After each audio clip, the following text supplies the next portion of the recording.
Bonsoir et bienvenue en ce jeudi 6 août 2020.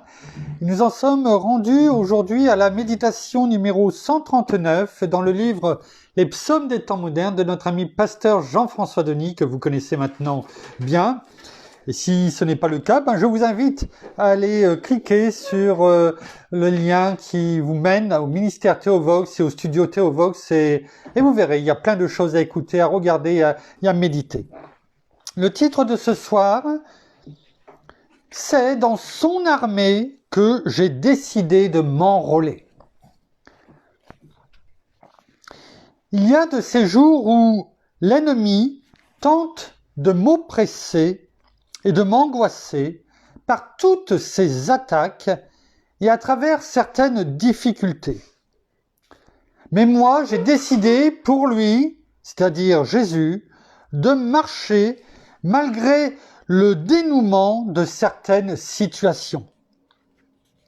Malgré ce que pourrait devenir l'orientation de la conclusion, j'ai décidé de croire et de toujours mettre ma foi et mon espérance en Dieu, et ceci, je l'ai fait dès mon introduction dans cette nouvelle vie en Jésus-Christ.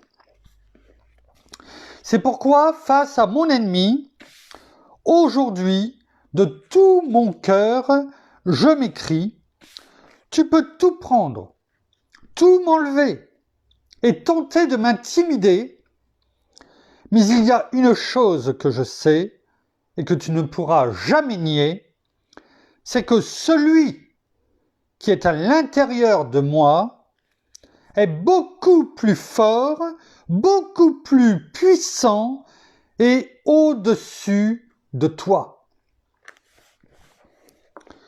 C'est sur la croix qu'il t'a vaincu. Et sache que depuis le début, tu connaissais vraiment quelle sera ton issue. Alors, pourquoi aurais-je peur dans toute cette noirceur? Pourquoi donc te craindrais-je, toi, mon agresseur? Lorsque celui que je sers de tout mon cœur est celui qui a conquis la mort et le séjour des morts. Et c'est lui seul, avec passion, que j'adore.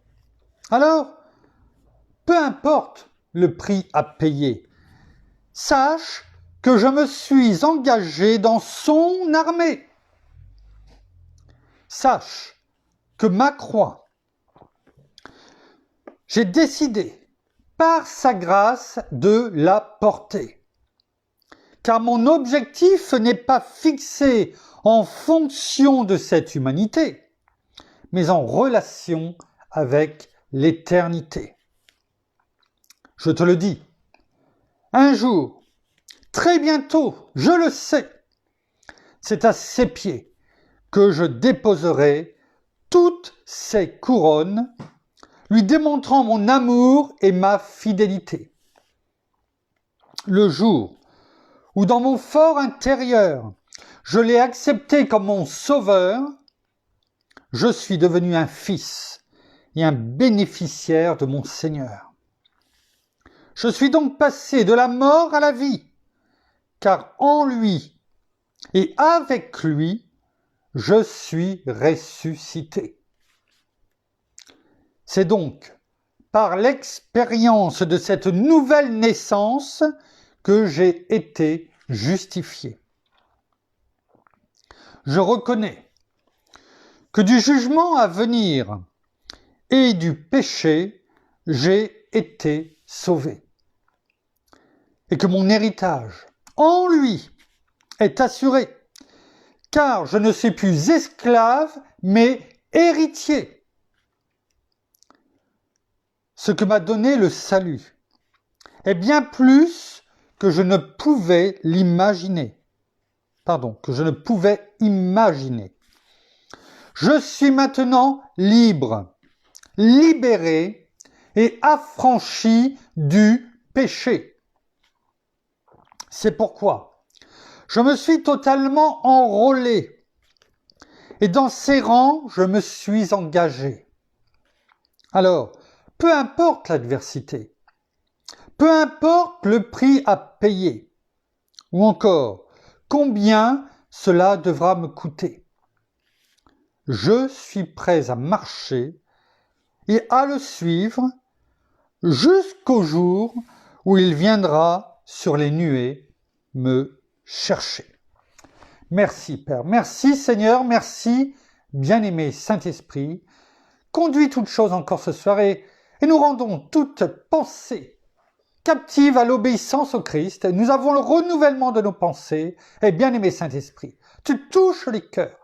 Oui, avec l'épée de la parole, avec l'épée de l'Esprit, pardon, qui est la parole de Dieu, qu'elle transperce nos cœurs et qu'elle sème dans ce bon terrain que je ne doute pas que nos cœurs sont, afin que nous puissions, par ton enseignement, non seulement nous fortifier en toi, Père, dans le nom de Jésus, mais également être une bénédiction pour une multitude de personnes autour de nous. À toi toute la gloire, Père. Dans le nom de Jésus, merci de nous conduire encore ce soir, bien-aimé Saint-Esprit. Alors, Pasteur Jean-François nous laisse beaucoup de références ce soir et je n'en ai pas rajouté parce qu'il y en avait déjà quelques-unes. Et donc, plutôt que de les citer, je vais les citer, mais nous allons les prendre les unes après les autres. Avant, c'est dans son armée que j'ai décidé de m'enrôler.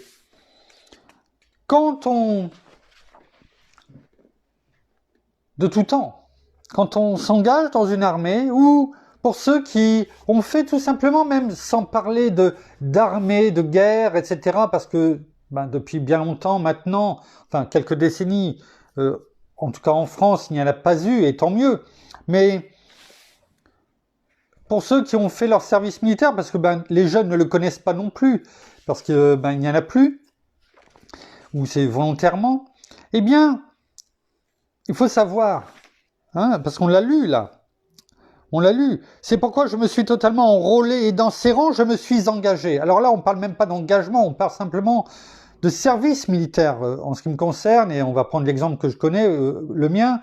J'ai fait le service militaire pendant 12 mois, donc pendant 1 an. Et Pasteur Jean-François nous dit là, peu importe l'adversité, peu importe le prix à payer ou combien cela devra me coûter. Forcément, c'est un coût. Y compris, tout simplement, le service militaire. Il n'y avait pas de guerre. C'était simplement un engagement pendant 12 mois. Donc on connaissait la fin. Alors que quand on part en guerre, on ne connaît pas forcément la fin. Donc c'était, je dirais, encore plus facile pour moi, parce que je savais que c'était pendant 12 mois et que ça allait se terminer. Et on y va, tout simplement parce qu'on n'a pas le choix. On n'a pas le choix. Que ça nous plaise ou pas, on y va. C'est un peu la même chose quand on part en guerre. Bien souvent, on n'a pas le choix. On y va. Pour peut-être différentes raisons, et on y va. Et au service militaire, eh bien, on ne peut pas dire qu'on est rémunéré. C'était en 86-87, à cette époque-là, on avait royalement l'équivalent de 15 € par mois qui tombaient sur notre compte. Alors, certes, à cette époque-là, le coût de la vie n'était pas forcément le même, mais enfin, 15 €, on ne va pas bien loin. Alors oui, par contre, à côté, on était logé, blanchi, nourri, on avait le droit à un billet aller-retour lorsque l'on partait en permission, en moyenne 1 fois par mois, tous les mois et demi, ou 2 mois, et on ne gagnait pas grand-chose. Mais on avait, en tout cas, cette certitude que on avait toute chose, en tout cas, au sein du régiment. Et c'est la même chose, toute proportion bien sûr gardée, avec notre Père. Quand on s'enrôle dans son armée, quand on rejoint le royaume de Dieu au travers de notre Seigneur Jésus-Christ, par notre Seigneur Jésus-Christ, en le recevant comme Seigneur et Sauveur de nos vies, on s'enrôle dans son armée. Mais on ne s'enrôle pas pendant 12 mois comme c'était pour le cas pour moi, mais on s'enrôle pour l'éternité. Pour l'éternité. Et contrairement au service militaire, où on faisait des entraînements, des simulations, en cas s'il devait y avoir guerre, là, il y a une guerre. Elle est là, cette guerre. Certes, elle est spirituelle avant toute chose, mais rappelez-vous, le spirituel agit et se concrétise dans la vie que nous avons sous nos yeux. Et si nous n'avons pas compris que nous nous battons, que nous sommes des soldats de Christ aujourd'hui parce que nous avons rejoint son armée, même si l'Éternel des armées combat pour nous, certes, mais nous devons, en tant que soldats, suivre ses commandements, et ça tombe bien, il a dit que celui qui garde mes commandements, c'est celui qui m'aime, parce que ses commandements, c'est sa parole. Il nous donne toutes les armes pour combattre l'ennemi. Je ne vais pas relire ce qu'on vient de lire et ce que pasteur Jean-François le dit, mais il est bon, et c'est ce qu'on va faire ce soir au travers de la parole, il est bon de rappeler à l'ennemi de quel camp nous sommes. Nous sommes dans le camp des vainqueurs, nous sommes dans le camp de Dieu, de l'Éternel des armées, qui a, par notre Seigneur Jésus-Christ, déjà vaincu l'ennemi, l'a cloué à la croix, l'a mis sur la place publique, et l'a mis aussi sous nos pieds, sous les pieds de ses enfants, des enfants de Dieu. À partir du moment où nous avons bien compris tout ce mécanisme, que nous ne laissons pas berner par l'ennemi. Ça, c'est important. Parce qu'on l'a déjà vu, dans nos pensées, il va vouloir nous ramener sur son terrain, le terrain de la pensée, des émotions, des sentiments, afin de nous tenir en laisse, de nous amener dans ces pièges, dans ces, comment dirais-je, dans ces guet-apens. Mais, comme on l'a lu, celui qui est en nous est plus grand que celui qui est dans le monde.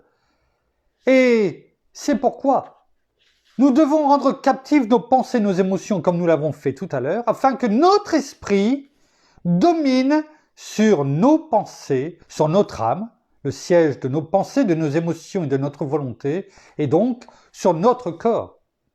Et non pas l'inverse. Nous sommes dans le camp des vainqueurs, nous sommes enfants de Dieu, nous sommes dans l'armée de Dieu. Nous allons prendre à ce titre les différents versets qui nous sont donnés en référence par pasteur Jean-François. J'en prendrai pas d'autres, il y en a déjà suffisamment, qui vont nous faire comprendre au travers de la parole dans quel camp nous sommes, et par la foi, sans douter, nous recevons toutes ces paroles ce soir que nous allons dire, nous la recevons comme étant la vérité parce que c'est le cas. Et en les prenant, nous les déclarons et les proclamons afin que l'ennemi les entende et qu'il se tienne ainsi comme, comment dirais-je, à sa place, tout simplement, sachant que nous savons qui nous sommes. Parce qu'il va toujours vouloir nous faire croire que nous ne sommes pas enfants de Dieu, que nous ne sommes pas suffisamment bons pour être enfants de Dieu, que Dieu ne peut pas nous pardonner, il ne peut pas nous rendre vainqueurs sur lui, qu'il est beaucoup plus fort que ce que l'on pense. Il est peut-être puissant, parce que la parole le dit. Mais la parole dit que il a été vaincu et que il est sous nos pieds en tant qu'enfant de Dieu, parce que notre Seigneur est la tête, nous sommes le corps, et l'ennemi est sous nos pieds. Et donc il est bon, au travers de tout ce que l'on va dire ce soir, non seulement de prendre conscience de tout ça au travers de la parole, que la parole que tout ce que l'on va entendre ce soir se grave sur les tables de notre cœur par le doigt de Dieu, mais il est bon également que l'ennemi comprenne que nous savons. Et qu'il est hors de question que nous nous laissions faire par ses manœuvres. Les manœuvres du diable, qui sont décrites dans le Éphésiens 6, et c'est pourquoi nous nous revêtons de toutes les armes de Dieu afin de pouvoir tenir ferme contre les manœuvres du diable. Et c'est pourquoi nous nous revêtons de toutes les armes de Dieu. Et c'est ce que l'on dit à l'ennemi aujourd'hui. Nous savons. Première référence que nous allons prendre, c'est le psaume 103. Psaume 103, versets 19 à 21. J'ai élargi un petit peu pour que nous comprenions que ce ne soit pas des versets coupés, ou qui commencent simplement après une virgule. Alors ce n'est pas ce que, je souhaite non plus pasteur Jean-François, mais il donne une référence. Voilà, c'est une méditation à nous aussi de se laisser guider par notre bien-aimé Saint-Esprit afin qu'il nous donne englobant la référence de pasteur Jean-François, une extension, je dirais, avant et après, car il est bon de faire ainsi. Psaume 103, versets 19 à 21. Il est écrit « L'Éternel a établi son trône où ? Dans les cieux. » On le sait, c'est quelque chose d'acquis. C'est le QG, le quartier général. Il se trouve non pas de l'ennemi, parce que c'est aussi, mais là c'est dans les cieux, dans le royaume de Dieu. Là-haut, où il n'y a rien au-dessus. C'est là notre quartier général, le quartier général des enfants de Dieu. Pour nous en esprit, et pour tous ceux qui ont déjà rejoint la patrie, la cité céleste, elle se situe dans les cieux. Et son règne domine sur toute chose. Quand on disait qu'il domine sur tout, on le sait. Toute autorité a été donnée à notre Seigneur Jésus, tout pouvoir dans les cieux, sur la terre, sous la terre et sur toute domination quelle qu'elle soit. Il est bon, non seulement de le savoir, d'en être convaincu, non pas convaincu comme la méthode Coué, mais convaincu parce que c'est la vérité. Et si vous ne le saviez pas encore, ou si vous aviez des doutes, il n'y en a plus. Au nom de Jésus, il n'y en a plus. Bénissez l'Éternel, vous ses anges, qui êtes puissants, en force, c'est important, et qui exécutez sa parole en obéissant à quoi ? À la voix de sa parole. On l'a déjà dit. Les anges sont puissants, ce ne sont pas les petits anges que l'Église catholique veut nous faire croire par les petits dessins, les angélus qui sont là. Non, ils sont puissants. La parole le dit. Ils sont puissants en force.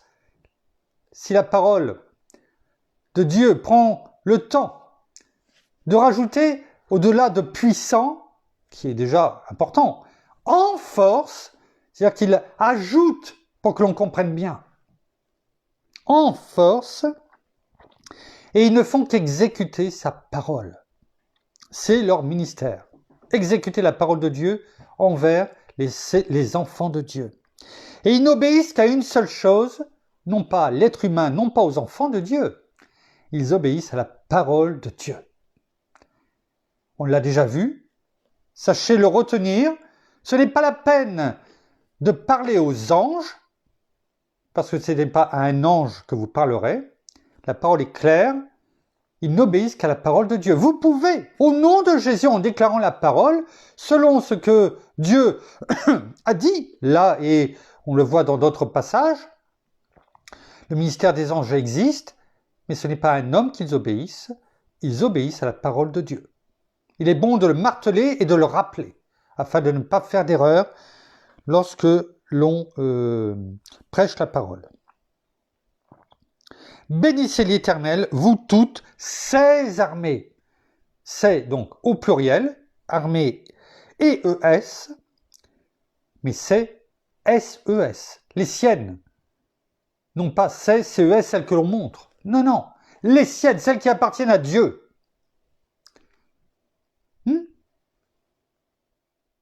Non pas la nôtre. qui êtes à son service et qui faites sa volonté. Voilà qui nous sommes, entre autres. Donc c'est important de voir tout de suite, dès le départ, qui nous sommes, à quoi nous devons obéir, comme les anges, à la parole de Dieu. N'oubliez pas que la parole dit que lorsque nous serons revêtus, comme Christ, de notre, corps céleste, nous serons supérieurs aux anges. Nous sommes enfants de Dieu, créés à l'image de Dieu. Nous ne sommes pas des anges. La parole dit que nous serons supérieurs aux anges. Même si aujourd'hui sur la terre nous sommes pour un peu de temps inférieurs aux anges, c'est ce que dit la parole tout simplement, lorsque nous serons revêtus de notre corps glorieux, nous serons supérieurs aux anges. Imaginez, sachant que les anges sont déjà puissants en force. Imaginez, nous ne sommes pas, comme l'ennemi voudrait nous faire croire, des petites choses.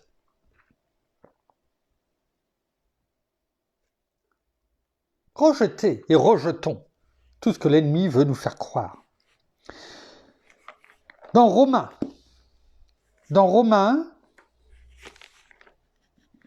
chapitre 8, versets 15 à 17. Romains, chapitre 8, versets 15 à 17. Il est écrit « Et vous n'avez pas reçu », c'est pour montrer qui nous sommes. L'ennemi va vouloir nous faire croire en permanence que nous ne sommes pas enfants de Dieu par rapport à tout ce que nous avons pu faire dans le passé. Mais le passé, c'est le passé. Il a été jeté, pardonné et jeté dans la mer de l'oubli par Dieu. Notre casier judiciaire a été pris et Christ est venu à la place. Et la parole nous dit, dans Romains 8, versets 15 à 17, « Et vous n'avez pas reçu un esprit de servitude pour être encore dans la crainte. Mais vous avez reçu un esprit d'adoption par lequel nous crions « Abba, Père ». Abba, ça veut dire papa, Père. L'Esprit lui-même rend témoignage. L'Esprit, le bien-aimé Saint-Esprit, lui-même rend témoignage à notre esprit que nous sommes enfants de Dieu. Et si nous sommes enfants, nous sommes héritiers et co-héritiers de Christ. Si toutefois nous souffrons avec lui en tant que soldats de Christ, afin d'être aussi glorifiés avec lui. Voilà qui nous sommes. Voilà ce que le bien-aimé Saint-Esprit, l'Esprit de Dieu vient nous dire. Nous sommes enfants de Dieu, héritiers et co-héritiers de Christ. Gloire à Dieu. Nous sommes ses enfants, nous sommes des soldats de Christ, nous faisons partie de son armée céleste que nous venons de dire précédemment. Nous ne sommes pas ailleurs. Nous ne sommes pas des déserteurs. Nous ne sommes pas sur la touche. Nous faisons partie de l'armée céleste. Dans Galates, chapitre 4, versets 6 et 7, il est écrit « Et parce que vous êtes des fils et des filles, bien entendu, Dieu a envoyé dans nos cœurs. » Qu'est-ce qu'il a envoyé dans nos cœurs? L'esprit de son Fils qui crie « Abba, Père !» Si on n'avait pas bien saisi le verset précédemment dans Romains 8, versets 15 à 17, eh bien dans Galates 4, versets 6 et 7, ça nous est rappelé d'une autre façon et clairement. Et parce que vous êtes des fils, et des filles, Dieu a envoyé dans nos cœurs l'Esprit, avec un grand E, le bien-aimé Saint-Esprit, de son Fils. Hein? Parce qu'il est dit, le Consolateur, que le Père enverra en mon nom. C'est ce que disait notre Seigneur Jésus. C'est pour ça qu'il est dit que Dieu a envoyé dans nos cœurs l'Esprit de son Fils qui crie « Abba, Père !» L'Esprit nous crie en nous « Je suis l'Esprit de Dieu » envoyé par Dieu lui-même au nom de Jésus. L'Esprit de son Fils, notre Seigneur, notre Sauveur. Ainsi, tu n'es plus esclave, c'est-à-dire que tu ne fais plus partie de l'armée de Satan. Tu n'es plus esclave. Tu n'as même pas déserté. Tu as été simplement retiré, extrait. Tu n'es plus esclave, mais fils. Et si tu es fils, tu es aussi héritier grâce à Dieu. Ce n'est pas par tes propres forces, c'est grâce à Dieu que tu n'es plus esclave, mais qu'aujourd'hui tu es appelé fils et fille de Dieu.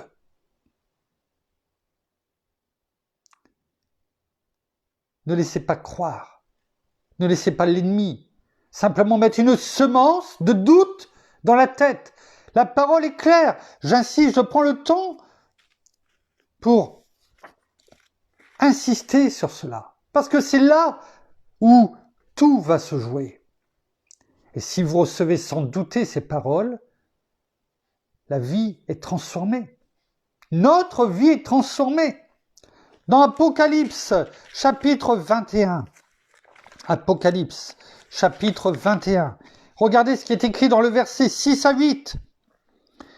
Apocalypse 21, versets 6 à 8. Il me dit, notre Seigneur Jésus, c'est fait. Je suis l'alpha et l'oméga, le commencement et la fin. À celui qui a soif, qui recherche, qui lit la parole, qui la retient, qui la met en pratique, sans douter. À celui qui a soif, je donnerai de la source de l'eau de la vie gratuitement. Tel sera l'héritage de qui?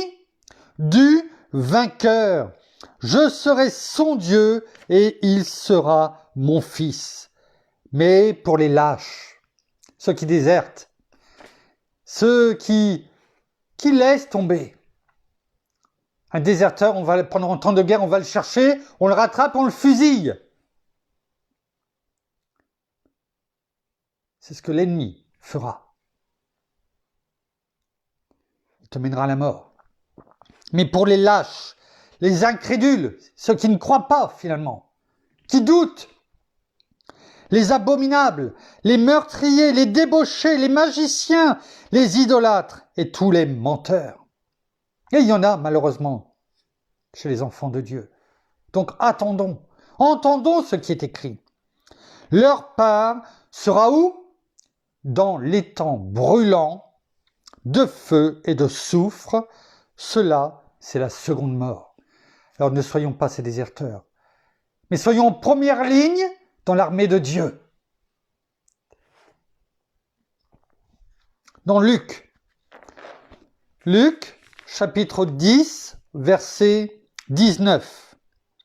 Luc 10, verset 19. Notre Seigneur Jésus nous dit, « Voici, je vous ai donné le pouvoir de marcher sur les serpents et sur les scorpions et sur toute la puissance de l'ennemi, et rien ne pourra vous nuire. » Comment peut-on, après cela, douter de ce que notre Seigneur nous a donné?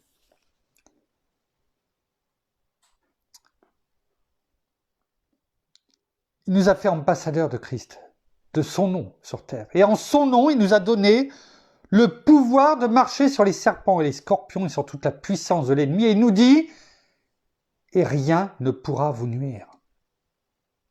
La seule chose, c'est de faire tout ce que nous entendons, là, tout ce qui est dit, proclamé, sans douter, de nous écarter de ce que nous avons lu dans Apocalypse 21. car le pouvoir, il nous l'a donné en son nom. Nous faisons partie du camp des vainqueurs. Dans 1 Jean 4,4, que nous dit 1 Jean 4,4? Vous le connaissez.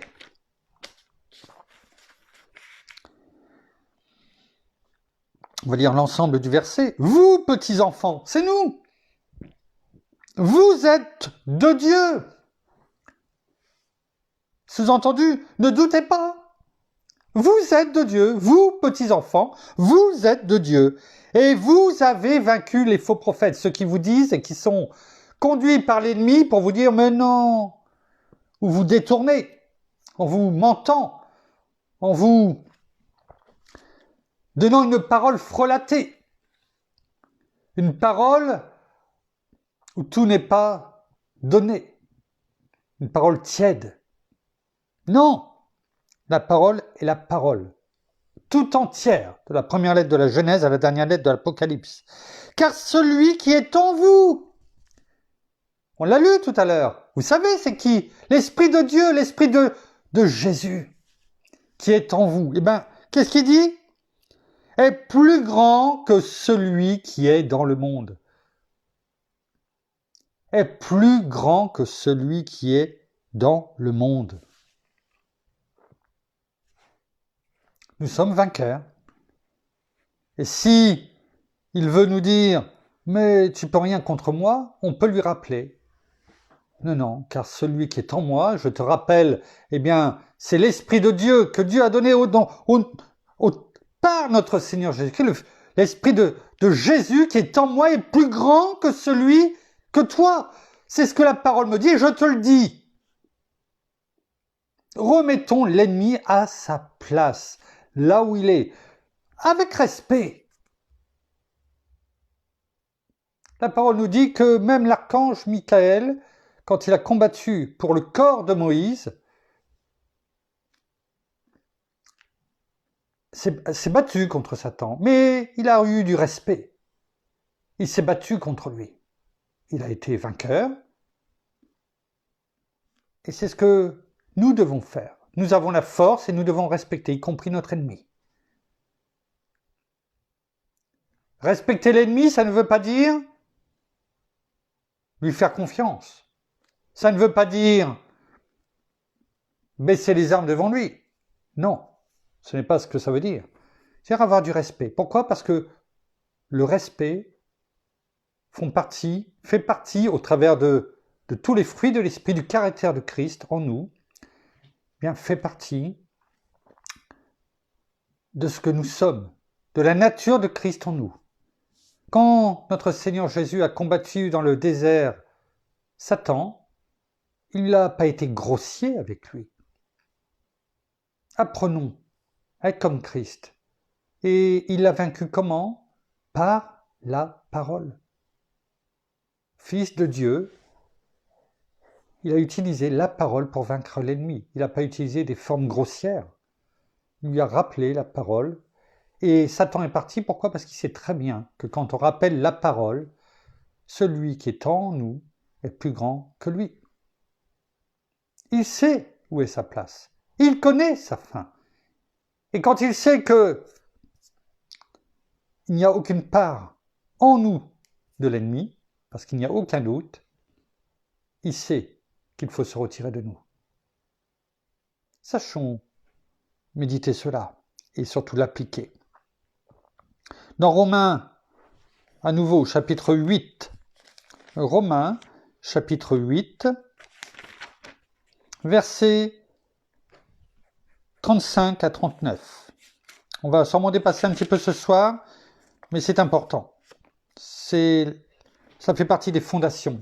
Et l'ennemi n'a aucune part ou n'aura aucune part en nous. C'est une réalité. Sachons le proclamer. Romains 8, versets 35 à 39. Il est écrit « Qui nous séparera de l'amour de Christ? La tribulation ou l'angoisse? Ou la persécution ou la faim? Ou le dénuement? Ou le péril? Ou l'épée ?» C'est toutes des choses que l'on peut retrouver en temps de guerre. Mais voilà ce que dit la parole. Selon qu'il est écrit à cause de toi. L'on nous met à mort tout le jour. On nous considère comme des brebis qu'on égorge. C'est ce que veut faire l'ennemi, nous combattre.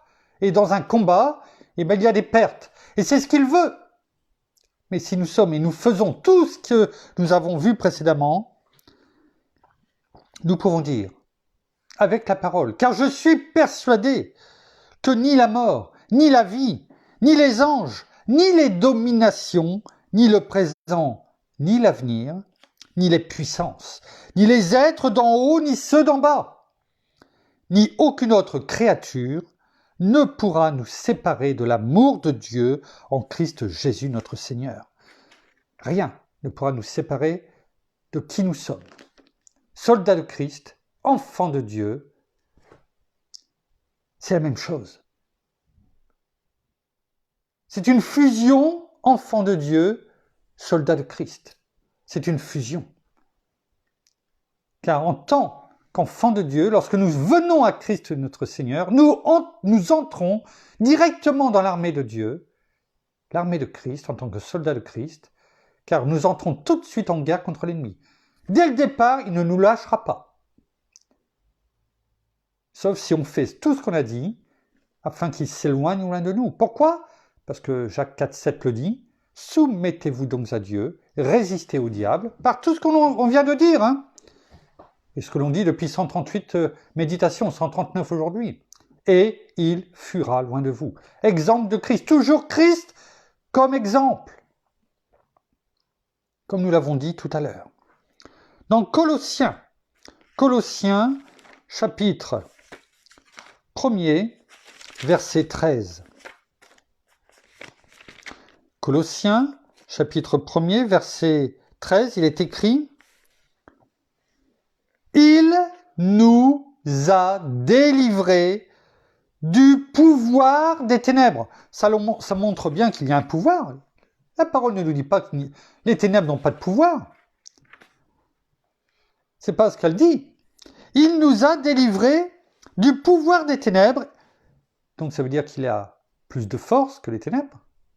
Et c'est tout ce que l'on a dit jusque maintenant. Il nous a transportés dans le royaume de son Fils bien-aimé. Alléluia!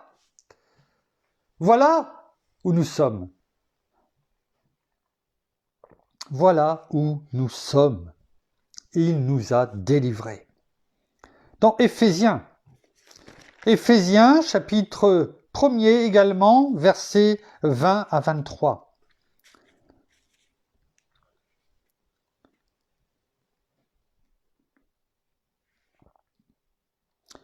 On parle de là de la grandeur surabondante et de la puissance de Dieu. Il dit qu'il l'a mise, la parole dit, il l'a mise en action où ? Dans le Christ. En le ressuscitant d'entre les morts et en le faisant asseoir à sa droite dans les lieux célestes. Au-dessus de toute principauté, autorité, puissance, souveraineté, au-dessus de tout nom qui peut se nommer, non seulement dans le siècle présent, mais aussi dans le siècle à venir. Il n'y a rien qui est au-dessus. Rien. On l'a dit tout à l'heure, c'est confirmé par la parole. Rien.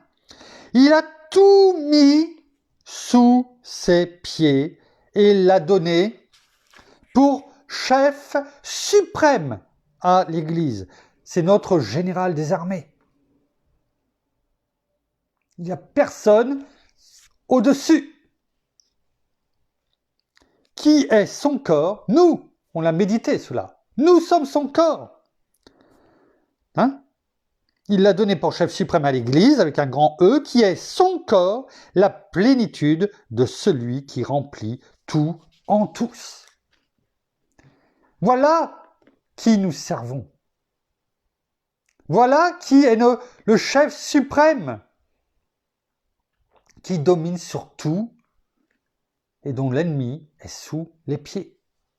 Et donc, par, je dirais, corrélation, sous nos pieds, parce que nous sommes le corps. Et à moins que c'est changé depuis que j'ai commencé la méditation, les pieds, c'est la terminaison du corps. Et quand c'est sous les pieds, eh bien c'est en dessous. C'est-à-dire que nous marchons, comme il est dit dans le psaume 91, hein, tu marcheras sur le lion et sur la vipère, qui sont bien sûr l'image de l'ennemi, hein, tu fouleras le lionceau et le dragon. Donc cela montre bien où est l'ennemi.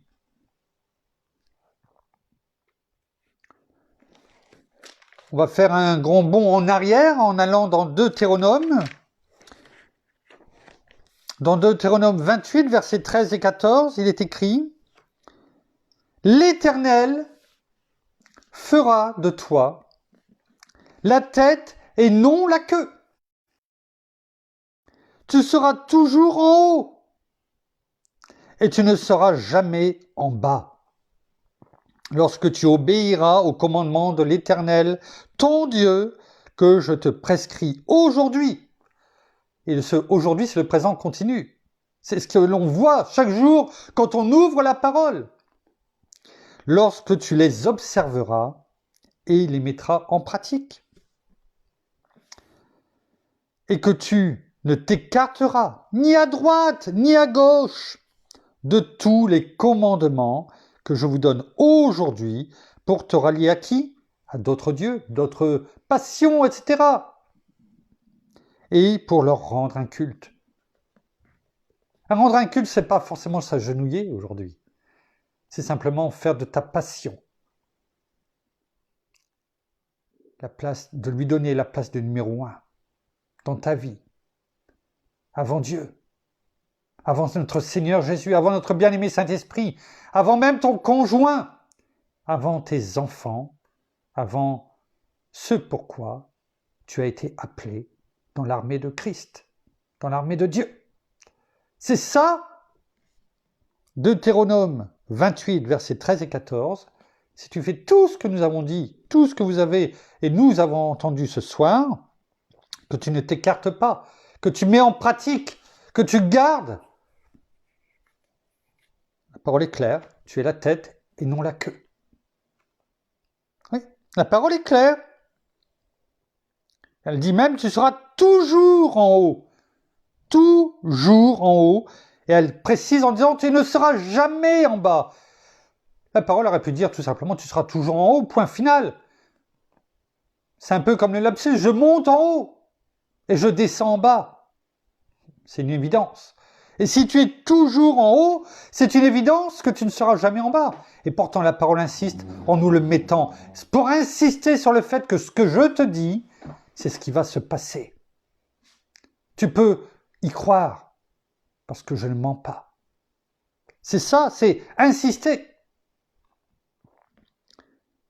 Mais la parole est claire, c'est lorsque tu obéiras au commandement de l'Éternel, à sa parole, et que tu ne t'écarteras pas et que tu la mettras en pratique dans ta vie. C'est cela qui nous est rappelé dans Jacques 4,7. Soumettez-vous donc à Dieu. Résistez au diable et il fuira loin de vous, parce que ce que nous venons de lire dans Deutéronome 28, versets 13 et 14, c'est la marche à suivre. Enfin, pour terminer, dans Philippiens,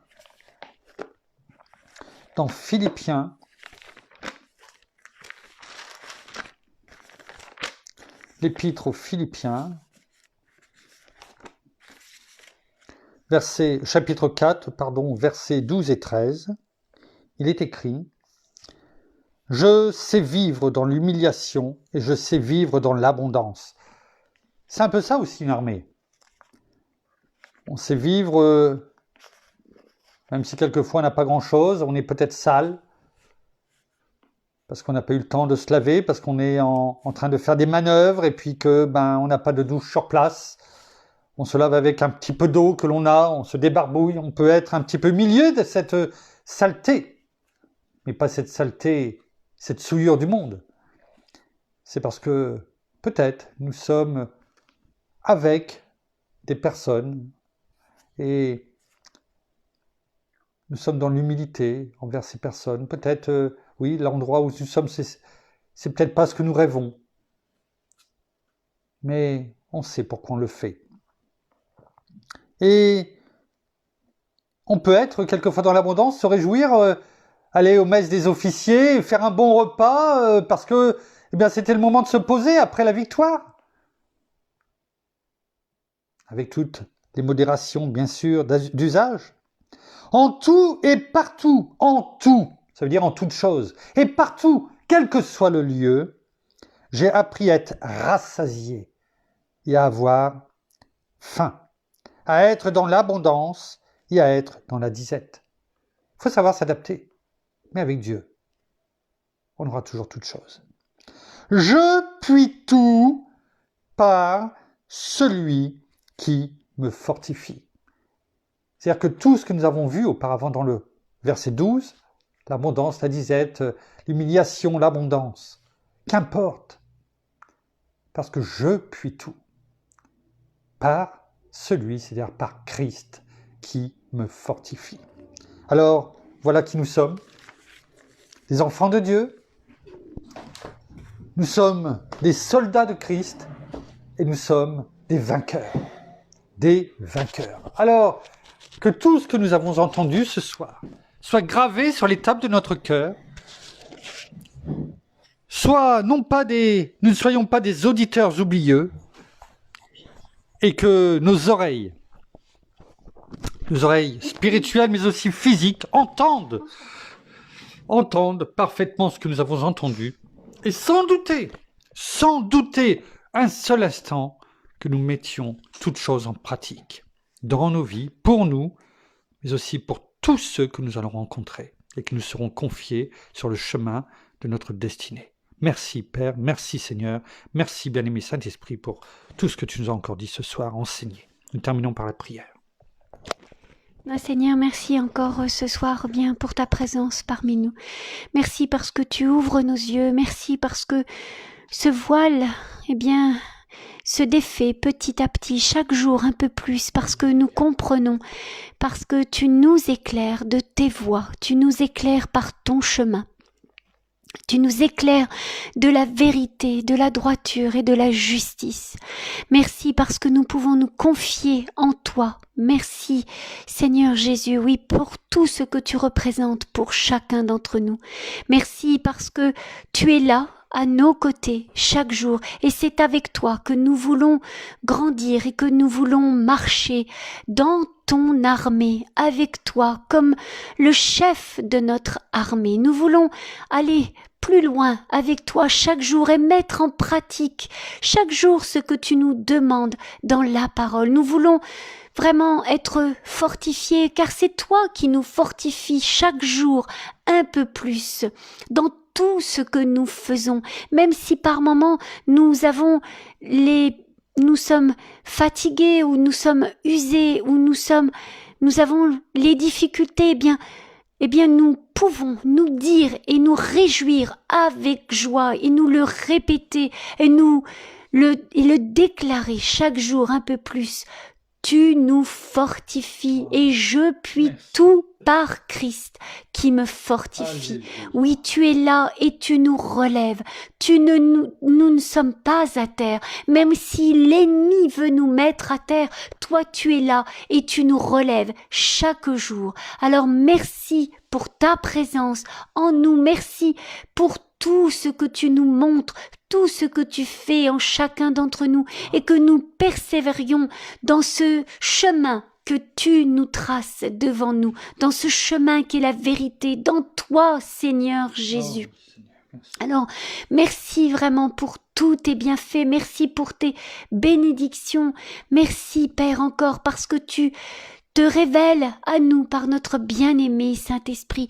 Alors, sachons vraiment écouter, être à l'écoute de ce que notre bien-aimé Saint-Esprit veut nous enseigner et refusons tout mensonge et toute hypocrisie, toute chose tout surnoisement, tout mensonge que veut nous faire comprendre l'ennemi, et sachons vraiment discerner. Donne-nous cet esprit de discernement et de sagesse pour que nous puissions aller de l'avant et savoir discerner tous les plans, toutes les astuces, tous les mensonges que nous révèle l'ennemi, que veut nous faire tomber l'ennemi, tous ces pièges, eh bien, qu'il nous soit vraiment révélé, que nous puissions proclamer et déclarer ta parole, afin que l'ennemi, eh bien, fuit devant nous, car nous représentons ton armée, l'armée céleste. Nous représentons ton corps, et comme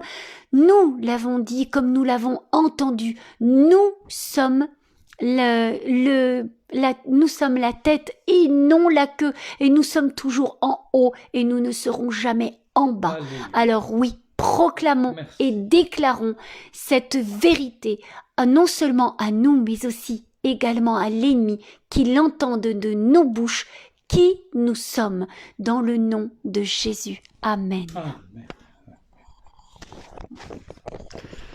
Voilà, ainsi s'achève la méditation de ce soir.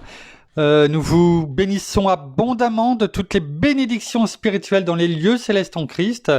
Nous vous donnons rendez-vous demain au même endroit, normalement à la même heure. En attendant, nous n'oublions pas le bonjour, comme chaque jour, amical et fraternel à nos amis du Canada, du Québec. Je sais qu'ils nous entendent en tout cas, et nous les saluons. Je sais à tous nos frères et sœurs qui sont un peu partout. Vous avez aussi le bonjour de Pasteur Georges, que nous avons pu avoir un petit peu aujourd'hui. Je vous salue toutes et tous. Voilà, un petit peu les dernières nouvelles. Donc, s'il y avait des sujets particuliers, n'hésitez pas en privé, si vous voulez pas le mettre dans le groupe, par Messenger en privé, eh bien vous nous les faites parvenir, ne serait-ce que des sujets de prière. Prions les uns pour les autres, priez aussi pour que chaque jour, eh bien nous soyons, que je puisse être renouvelé, mon épouse aussi, dans tout ce travail que nous avons à faire pour aussi bien l'entreprise qui nous a été confiée, et les méditations quotidiennes. Nous avons besoin, merci en tout cas de nous soutenir à ce niveau-là, comme nous le faisons aussi pour chacun d'entre vous. En tout cas, en attendant, nous vous souhaitons une très bonne soirée, une bonne nuit, et nous vous disons à demain. Soyez bénis, abondamment. Au revoir.